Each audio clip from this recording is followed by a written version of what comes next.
Rated T for Teen.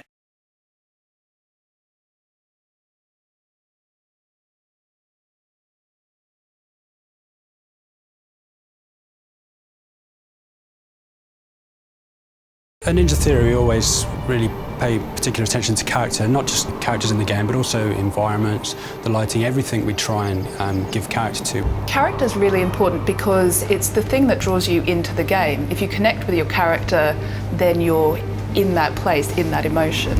Character is ultimately what makes us like or dislike a person. Journey to the West is an ancient Chinese story. It's incredibly popular. Journey to the West is a story about two characters who not only go on a physical journey to the West, they are going on an emotional journey where they are discovering who they themselves are, and they change and grow over time. And so when we wanted to adapt it, we took free rein in kind of mashing together lots of different elements of popular culture that we like. The core idea of the game is really the interplay between Monkey and Trip.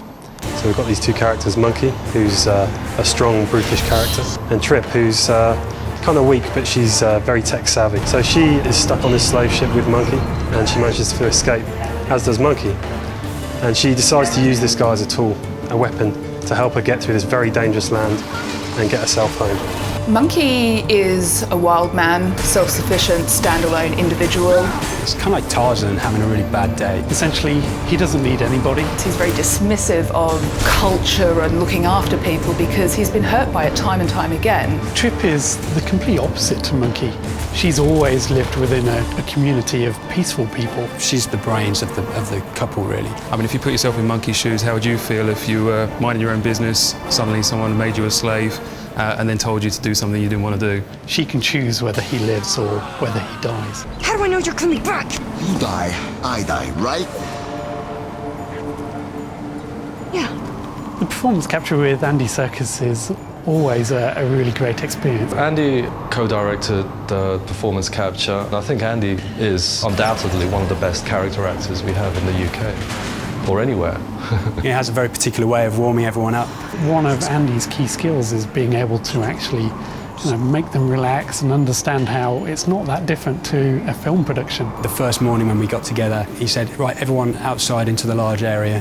And we ended up kind of running around for quite a few minutes playing tag, going under people's legs to free us up, and he's sprinting. And with 20 adults running around trying to do this all at once, it's very hectic, and the energy is just there.